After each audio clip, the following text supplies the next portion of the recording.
rekan-rekan sekalian, pada kesempatan kali ini, di video ini kami akan menjelaskan suatu materi yang berjudul tuturan bergender, yaitu dalam bahasa Jepang, Yoseigo dan Danseigo. Baik, next.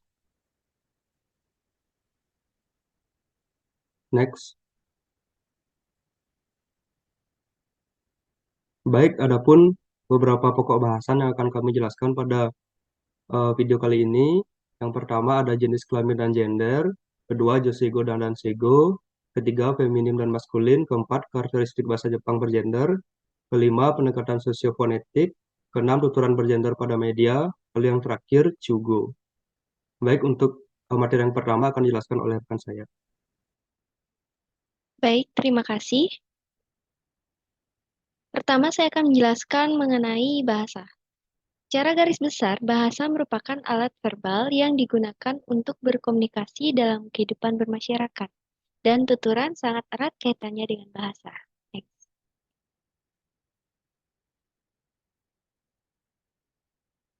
Jenis kelamin dan gender. Dalam masyarakat, gender dan jenis kelamin adalah faktor penentu dalam merekrut seorang pekerja. Seperti pada fakta lapangan yang sering kita temui saat ini, banyak sekali tenaga kerja bagian lapangan pada umumnya didominasi oleh laki-laki. Sedangkan pada bagian suatu kantor, perusahaan pada umumnya didominasi oleh perempuan. Seperti yang kita ketahui, beberapa orang menganggap bahwa jenis kelamin dan gender itu sama, tetapi terdapat hal yang membedakannya. Next. Baik, menurut Hungu, jenis kelamin adalah perbedaan antara perempuan dengan laki-laki secara biologis sejak seorang itu dilahirkan. Perbedaan biologis dan fungsi biologis laki-laki dan perempuan tidak dapat dipeturkan antara keduanya, dan fungsinya tetap dengan laki-laki dan perempuan yang ada di muka bumi. Sedangkan gender juga berkaitan dengan pembedaan peran, fungsi, dan tanggung jawab laki-laki dan perempuan sebagai hasil kesepakatan atau hasil bentukan masyarakat. Nah, gender juga merupakan suatu konstruksi budaya yang sifatnya terbuka bagi segala perubahan. Oleh karena itu, gender lebih kepada istilah yang lebih sesuai dengan membedakan orang berdasarkan sikap sosial budayanya. Next. Gaya tuturan di Jepang dikenal dengan sebuah istilah Joseigo dan Danseigo. Joseigo dan Danseigo ini merupakan ragam bahasa yang dituturkan berdasarkan gender. Next. Nah, Joseigo atau Onakotoba adalah gaya tuturan wanita Jepang yang mencerminkan unsur feminin. Sedangkan Danseigo atau Otoko Kotoba adalah gaya tuturan pria di Jepang yang mencerminkan unsur maskulin. Kemudian selanjutnya, next. Apa itu feminin dan maskulin? Nah, selanjutnya.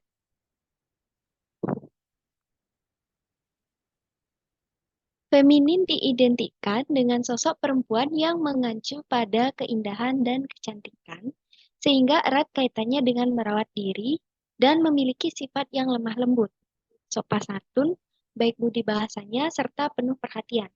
Kemudian, feminitas adalah ekspektasi masyarakat terhadap peran perempuan seperti memiliki sifat keibuan, kelembutan, kemanisan, keserasian, serta ketenangan. Next, selanjutnya. Selanjutnya adalah maskulin, yaitu diidentikan dengan sosok laki-laki yang cenderung acuh dari sisi penampilan, tapi lebih diutamakan dalam hal kecerdasan. Nah, dalam hal ini laki-laki cenderung cepat dalam mengambil keputusan.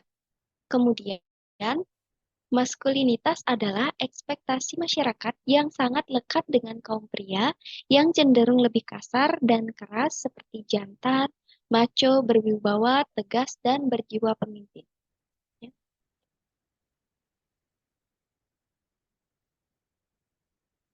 Karakteristik bahasa Jepang bergender selanjutnya akan dijelaskan oleh rekan saya. Baik, terima kasih. Next. Baik, secara umum ada karakteristik Joseko dan Dansego dalam bahasa Jepang. Yang pertama ada Ichinenshoshi atau kata ganti orang pertama. Pada Josego itu sering menggunakan atashi, watashi. Pada Dansego sering menggunakan ore, boku. Kemudian ada Nininshoshi atau kata ganti orang kedua. Pada Josego sering menggunakan namae, anata, anta, namae kemudian diiringi dengan kun.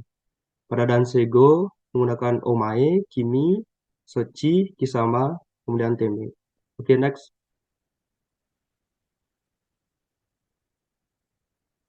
Kemudian ada Sanin Shoshi atau kata ganti orang ketiga. Untuk Josego menggunakan namae diiringi dengan chan, kemudian namae diiringi dengan kun. Untuk Dansego itu sering menggunakan koitsu, sochi, yatsu, soitsu, dan aitsu. Baik, selanjutnya. Kemudian pada akhiran sendiri, Yosego sering menggunakan ne, dane, desne, masne, kasira, dan yo. Kemudian pada Dansego sering menggunakan zo, ze, daze, dan daro. Kemudian untuk mereke atau eh, perintah, untuk perintah itu pada Josego menggunakan kata kerja bentuk T ditambahkan ne, seperti contohnya mitene, abetene, dan lain sebagainya. Kemudian kata kerja plus naide, contohnya binaide. Kemudian kata kerja plus yo, contohnya kiteo. Kemudian pada Dansego itu sering menggunakan ro, tabero, kata kerja plus na, taberuna, kata kerja plus kure, kite kure, dan lain sebagainya. Baik, next. Baik, eh, di sini kami menyajikan penelitian dari seorang mahasiswa Sarjana di Universitas Kanazawa Jepang, yaitu Risaku Kurosu, yang dimana beliau meneliti 60 novel dengan tahun yang berbeda. Baik, next.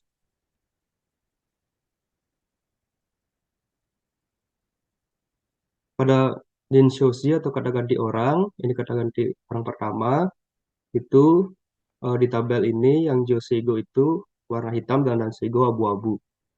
Joseigo sering menggunakan namae atau watashi. Dan Danseigo itu ore boku. Baik, next. Selanjutnya ada ganti orang kedua, itu ada Joseigo sering menggunakan taku ya di novel atau karya sastra. Kemudian yang Danseigo, Kisama, Omae, dan lain sebagainya. Baik, next.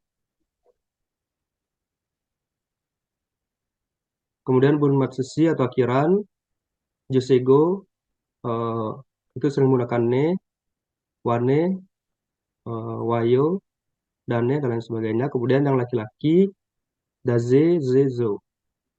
Baik, next.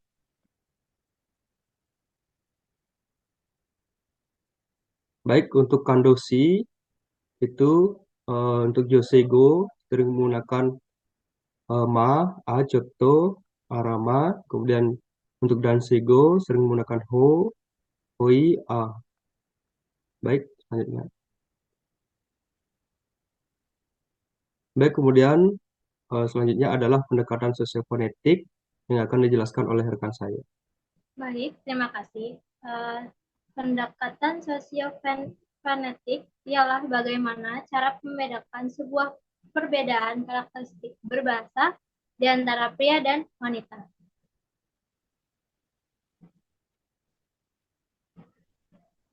Ada sebuah pertanyaan yang sering sekali ditanyakan, yaitu mengapa cara berbicara wanita berbeda dengan laki-laki.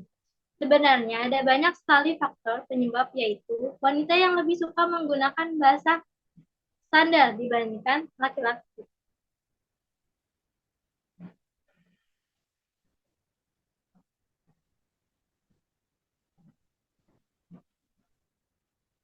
Ada beberapa pendapat mengatakan bahwa wanita di dalam masyarakat memiliki status yang rendah dibandingkan laki-laki, sehingga mereka menggunakan bentuk bahasa yang lebih standar atau halus pada laki-laki.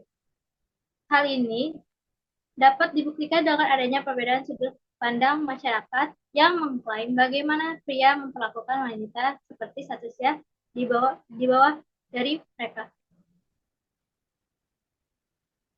Menurut Janet Holmes, wanita are decided the role of modeling correct behavior in the community. Dalam sudut pandang ini, juga bisa disimpulkan bahwa wanita diharapkan lebih sopan dalam bertutur. Tidak dapat dibayangkan jika wanita menggunakan bahasa mengumpat atau keras.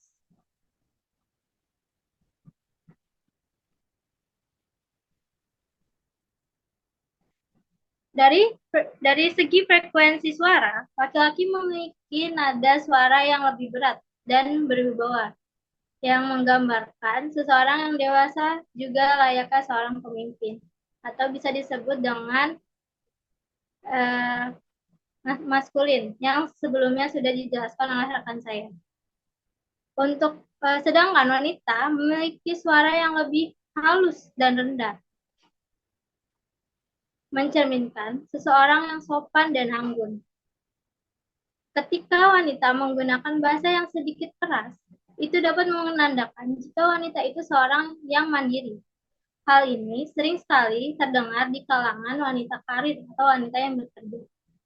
Dapat disimpulkan, sebagian besar perbedaan fisik saja itu tidak menjadi kemungkinan untuk berhubungan pendekatan sosiofonetik ini. Namun ternyata perbedaan lintas bahasa juga ada. Lanjut.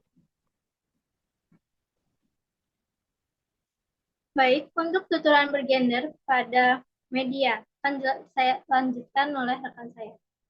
Baik, terima kasih atas kesempatannya. Selanjutnya di sini ada tutoran bergender pada media.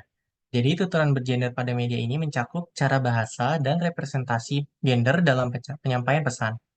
Hal ini tercermin dalam pemilihan kata, gambar, dan juga narasi. Nah, untuk media dapat mempengaruhi pandangan masyarakat terhadap peran gender itu sendiri, baik dalam berita, iklan, maupun representasi publik. Nah, selanjutnya di sini kita akan melihat video dari media itu sendiri yang bisa merepresentasikan apa sih itu gender sendiri. Baik, di sini bisa kita lihat. ちょっと待ってくれ。その前におめえが小指だけっつうんなら、俺の方もルールを決めとくぜ。ルールだ？名前言ってんじゃねえぞ。おめえごときにはルールなんていらねえ。おかしくね？漫画ですか？でもこれおかしいよね。絶対おかしい。うるさいよ。てめえなんかで俺の漫画は理解できねえんだよ。うわー、いい友達を持ったぜ俺は。ごめん、甘いものダメだった俺。お前ら。あれ？水助かります。それにしても意外だった。お前らがそんなに飲みたがりだったとは。その酒ならお前らも満足できるだろう。渚、ルールの説明を頼む。それじゃあ始めるぞ。よし、お前ら覚悟はいいか。それじゃあ命令だ。そうだな、5番と6番が鉄人に好きです付き合ってくださいと告ってこい。貴様なんて命令するんだ。そのことしたら完全に誤解されるじゃないか。仲良しなのね、ネタばし。揃って天使に合わせてあげるわ。シャマク。なんでこんなところにいるのかしら。大丈夫、お友達だったんだもの。このまま砕け散るがいいかしら。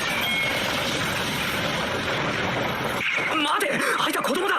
子供だろうと敵は敵かしら。だからあなたたちみたいなお客様を歓迎しますわ。余計なことは伺いませんわ。全然気にしませんの。友達ですわ。いいですわよ。いかがです？母さんの味は最高だな。あら、ありがとう。腕を振るった甲斐があったわ。ところで、ルリって誰かしら？ Baik, setelah kita lihat dari video tadi, kita bisa melihat dari bahasa yang digunakan oleh Danseigo itu menggunakan Futsuke. Di mana tadi sudah dijelaskan oleh rekan saya, penggunaannya itu ada seperti omae, ada akhiran ze, ada akhiran daro, ada akhiran zo, dilanjut dengan kisama, ada juga koi. Nah, dan untuk Joseigo itu sendiri, ada yang bisa kita lihat tadi akhiran ne, lalu damono, ada akhiran wa, ada kashira, ne, dan juga no. di mana di sini mungkin banyak yang bertanya mengenai eh, wanita, mungkin kita temui wanita yang menggunakan bahasa yang maskulin atau laki-laki dan sebaliknya, atau menyebabkan hal tersebut terjadi juga. Nah, kenapa eh, perempuan dan laki-laki kadang suka terbalik bahasanya? Dan di sini bisa kita jelaskan, yaitu disebabkan oleh berbagai faktor yang bisa dibilang perubahan dalam norma sosial, ada juga dari perjuangan untuk kesetaraan gender, dan juga pengaruh dari budaya populer.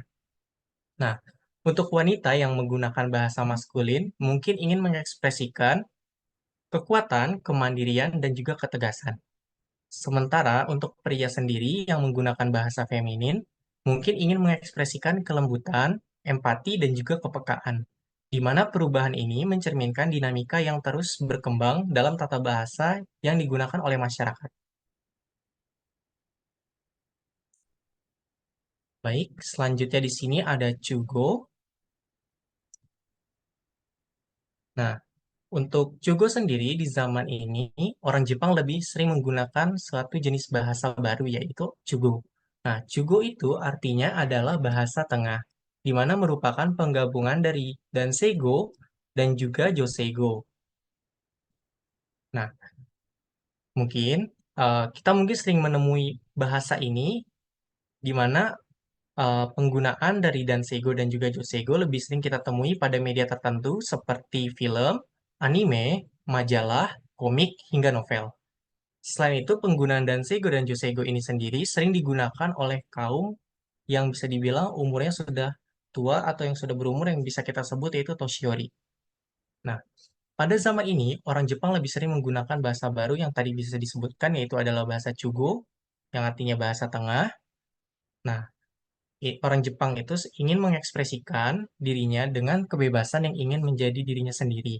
Sehingga tidak jarang ditemui seorang wanita menggunakan bahasa Danseigo, sedangkan laki-laki sebaliknya menggunakan Joseigo, di mana ini memicu timbulnya jenis bahasa baru yang tadi bisa disebutkan, yaitu adalah Chugo, atau bahasa yang berada di antara Danseigo dan juga Joseigo. Baik, selanjutnya saya akan kembalikan ke rekan saya. Baik, terima kasih atas penjelasannya.